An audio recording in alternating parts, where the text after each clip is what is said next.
Hi everyone, a very good day to you all, and it is very nice to meet you all again. And here we are going to continue with questions which are related to the crash program of physics, which we have started recently.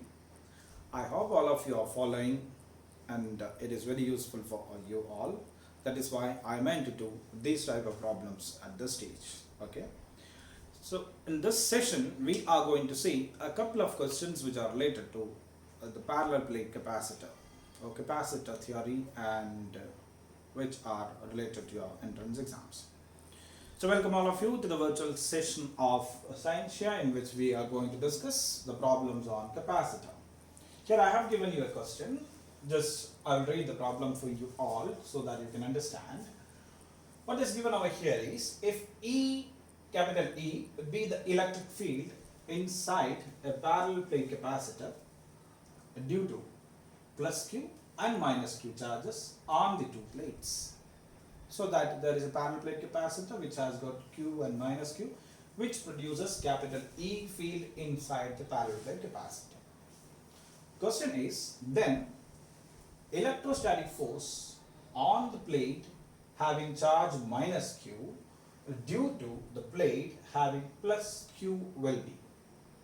Option A is minus QE, option B is minus QE by 2, and option C is QE, and option D is minus QE divided by 4. The ultimate aim of this problem, obviously we have to find the answer, that is fine. So before this, I will just explain what and how we will get a parallel plate capacitor designed. Okay, we have to start with, say, right from the application of Gauss's theorem, I can say. That will be the way we must have done the parallel plate capacitor whenever we study that. So we all know that a parallel plate capacitor is nothing but it's an arrangement of two plates separated by some distance, say having an area of A. Say initial first one, let it be having plus sigma, and this is having minus sigma. And what is sigma? Sigma, we know that it is a charge density or charge per unit area. So we can say that this is having plus Q charge distributed over the area A, and this is having minus Q charge distributed the area A. So this is plus Q distributed over A, and this is minus Q distributed over A. And this is one of the application of the Gauss's theorem, that is, due to a single plate, the electric field at any point is equal to, if sigma is its surface charge density, the value is sigma divided by 2 epsilon 0. That's the way. This is one of the applications that we have done in the case of electrostatics and when we were studying Gauss's theorem. So we can say that due to this plate, everywhere around that, say maybe on the left or right, the value of the electric field will be equal to sigma by 2 epsilon 0. And hence, since this is positive, we can say that the value of the electric field or the direction of the electric field will be out of the plate. That is diverging out of the positive charge. Towards this one also, that will be diverging out. So that's the way we got the electric field due to which one, the plus sigma charge. Let me consider this area as 1, which is outside the left, to the left of the first plate. This is 2 in between the two plates, and this area is 3, which is right of the third plate, the second plate. We have this negative charge, so since this is negative, we can say the electric field due to the negative charge will be equal to minus sigma divided by 2 epsilon 0. What does that negative indicates? Negative indicates the field is towards the plate, or we can say that is converging towards this plate. So if I take the directions, the direction of that one is towards the second plate. This clearly indicates the directions of the fields to the first plate and second plate. So we can say in the first area, the fields due to 1 and 2 are in the opposite directions, one towards the left and towards the right. One is positive, the other one is negative. Both are having the same magnitude, so the total field over here, E1 is equal to 0. Similarly, on the area 3, E3, towards the right and towards the left, that is also equal to 0. We can conclude one important point: if we keep two plates ideally charged together, if they are kept together, the fields outside all are equal to 0. So what about in between? Look at the in between area, which is denoted by 2. Due to the first one, that is towards the right. Due to the second one, that is also towards the right. Both are in the same directions. Both gets added up.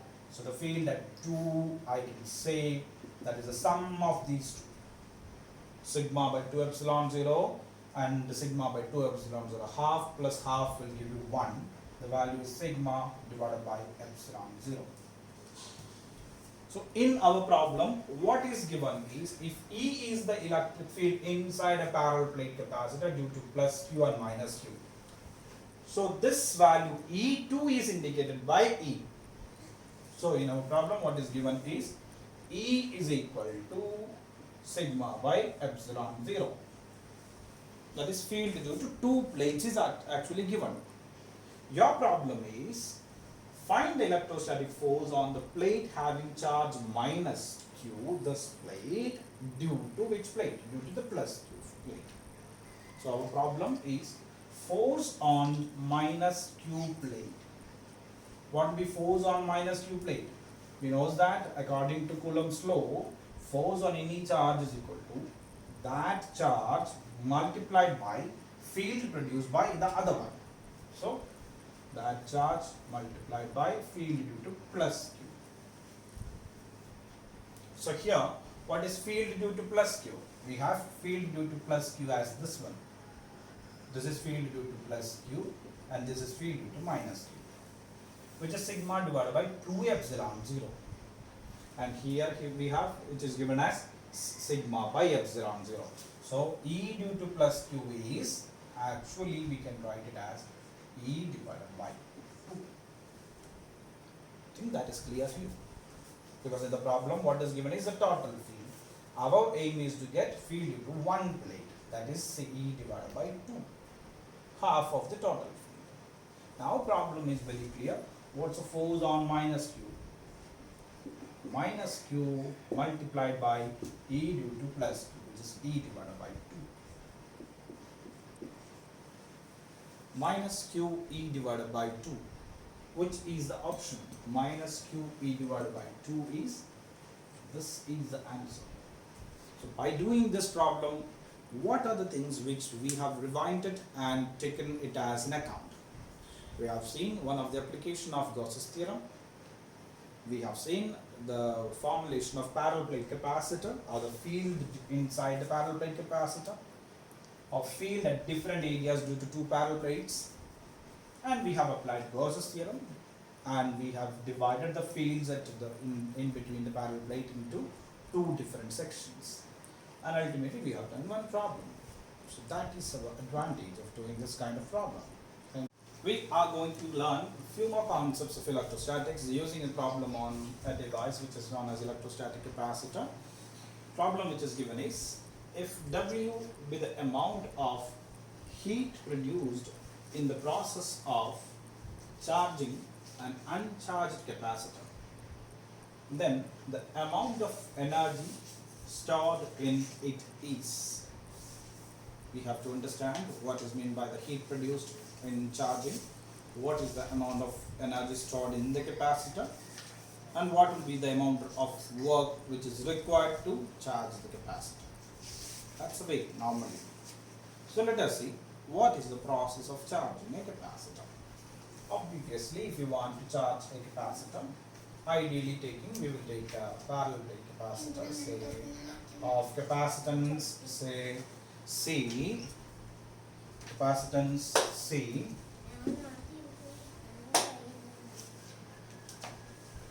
capacitance C, a parallel plate capacitor of capacity C. If it has to be charged, initially there is no charge on it. If we want to charge this, we have to connect this one into the battery, say of potential V. So it will get charged to a potential of V.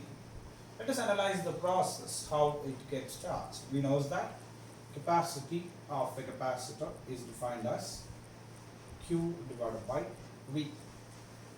Or we can write V is equal to Q by C. Here is our point. What is meant by V? Potential. V. Potential is the work done to bring a unit positive charge from one point to another point. Or we can say potential difference is defined as like that. Suppose this capacitor has got a potential difference of V between the plates. That means if I want to bring a unit positive charge from one plate to another plate, we have to do how much work? Q by C amount of work. Suppose if I want to add another amount of charge, say dq amount of charge into this one, we have to do some work. So we will say work done to add an amount of dq amount of charge into this. We will find it as V into dq. This is the definition of potential and potential energy, or work done and potential. We can write it as, say, Q by C. Yeah, I have taken capital dq, I will put it as capital dq. V Q by C into dq. dq is the elementary amount of charge which I am giving into the plate with positive as well as negative. If I give positive dq over here, there will be negative dq over here. That is the way the capacitor is arranged. Suppose I am adding total charge Q. That means initially it is not charge, we know. So initially the charge amount is 0. Final amount of charge is Q. This is the process. In that, the total amount of energy stored in that one. What will be that one? We know that it is the potential energy, which is equal to Q by C dQ. Q dQ integral, that will give you Q square by 2. So we get Q square by 2C. This is one of the expression for which one? One of the expression of the potential energy stored in a capacitor. And this could be written as, so one of the expression is Q square by 2C. Another expression is half CV square. By substituting for Q is equal to CV, you will get it as half CV square in terms of capacitance and potential. And another expression for this one is QV divided by 2. By substituting for C is equal to Q by V. If I substitute Q1, Q will get cancelled, it will become QV divided by 2. So these are three different expressions, and this is most familiar and convenient for you to do the problems on capacitor that you already know. So we have got this much expressions. Now what is given in the problem? In the problem it is given like heat produced. Nothing is mentioned on this. Question is what is the amount of work done, amount of energy stored in the capacitor. So to know that, we should know what will be the work done by the battery. To do the charging, work done by the battery. What is the work done by the battery? Work done by the battery can be found as what? V is the potential of the battery, and it is giving Q amount of charge. We can say that the total work done by the battery can be written as total charge supplied multiplied by the potential, obviously, QV. And you can see that only QV by 2 is stored in as the potential energy. That means only half is stored in the capacitor. So what is the other half? Electrostatic energy is a conserved energy. It should not go anywhere. It should not be lost. This have given QV amount of energy, and this have received only QV by 2. So what else have happened? See, the charge was flowing through the wires. So the wires will produce what? Wires will produce heat energy. So the heat energy produced is also equal to how much? Total given is this, half is utilized by the capacitor, so the other half is delivered as what? The heat. So QV is given, QV by 2 is stored, and QV by 2 is evolved as heat. Now look at the problem again. What is given in the problem? W is the amount of heat produced. So this is the amount of heat produced. This is mentioned as W. Question is, what is the amount of energy stored in it? Question is, what is this?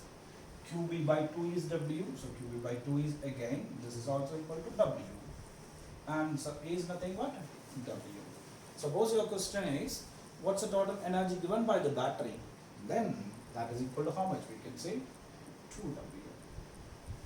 So you have to understand potential, you have to understand the potential energy, you have to understand the work done, you have to understand the heat produced. That's the problem. Right here we have a problem which is related to the capacitors and dielectrics.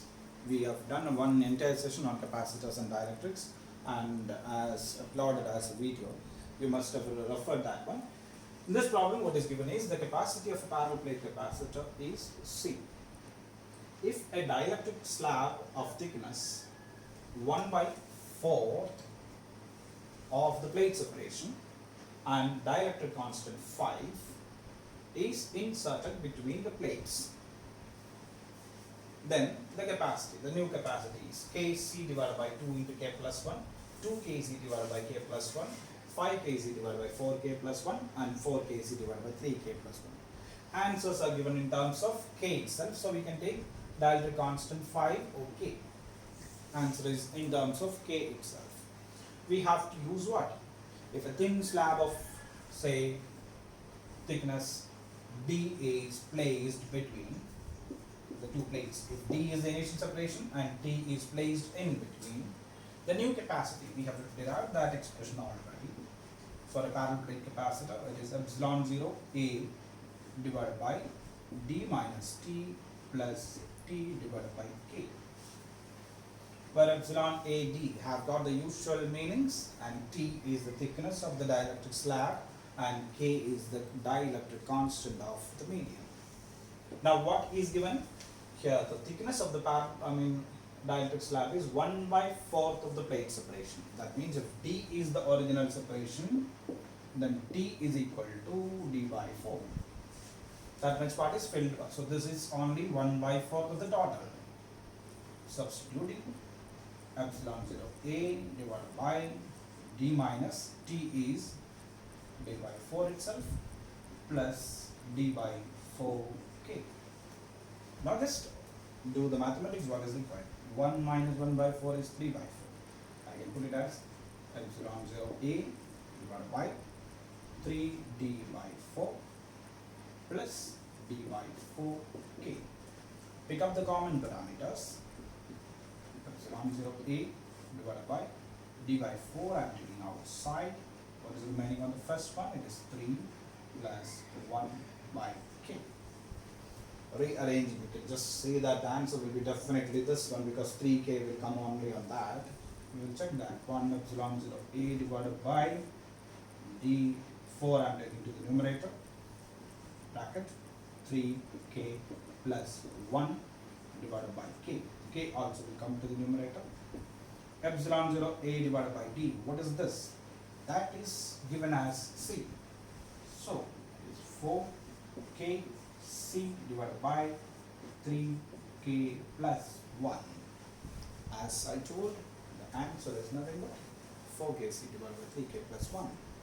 For entrance question, whenever you get the parameter which is required in the denominator, you can stop here so that you can save some time. You don't need to complete the question because there are no other options with 3K in the numerator in the denominator. So you have to be smart enough to stop there. I have shown the complete steps, that's all. Question of the session, which is related to the capacitor and the dielectrics. That's related to the dielectrics and capacitor. We have an air capacitor with capacity 10 microfarad.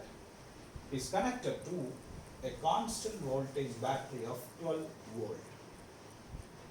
Now, if the space between the plates is filled with a liquid of dielectric constant 5, the additional charge that flows now from the battery to the capacitor is. A lot of understanding is required for this problem because we need to know the theory very thoroughly. Option A, 120 microcoulomb. Option B, 600 microcoulomb. Option C, 480 microcoulomb. And option D, 24 microcoulomb. The problem is rather very simple when you do the solution. problem which is given is a capacitor is connected to a battery of constant voltage. So a DC source we can say of 12 volt and the capacity initially is 10 microfarad. We know that the battery will supply some charge onto the capacitor. How to find out that? We have V as well as C. Initially the charge supplied to this one, we will call it as Q initial. We have C is equal to Q by V, so Q is equal to CV. C into V. Initial C is 10 micro and voltage is 12. So that is 120 microcoulomb. 120 microcoulombs. Now what happens when you fill this capacitor with a liquid of a greater dielectric value?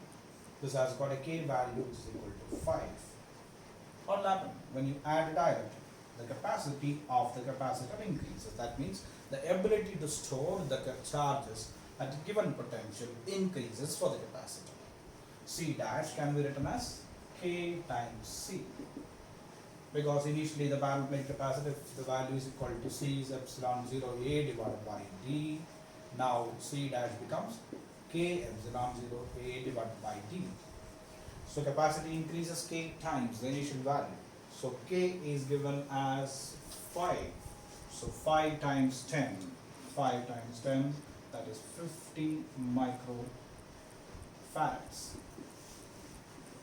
Capacity increases 5 times.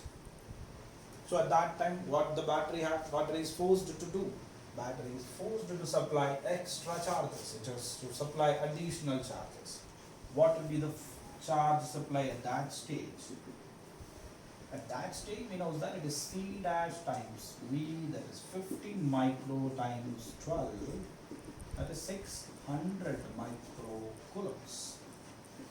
So initially the battery was supplying only this much, or we can say initially the capacitor was having only that much capacity to store this much charges. Now when dielectric media is added, the capacitance, the capacity of the capacitor increase, hence the battery is forced to supply extra charges and the total supply is 600 microcoulomb. Now your problem is what is the additional charge supplied. You have to find the difference of 600 and 120.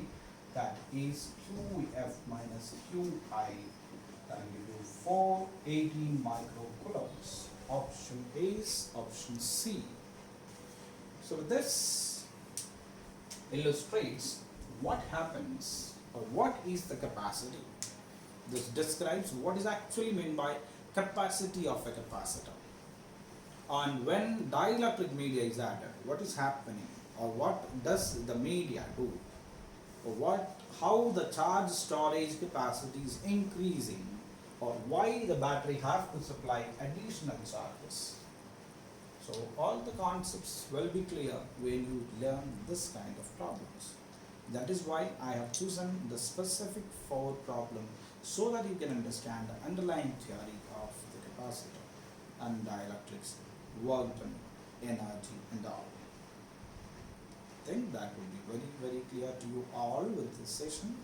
Thank you for watching and keep watching the videos. We will be having more problems in electrostatic in the next session.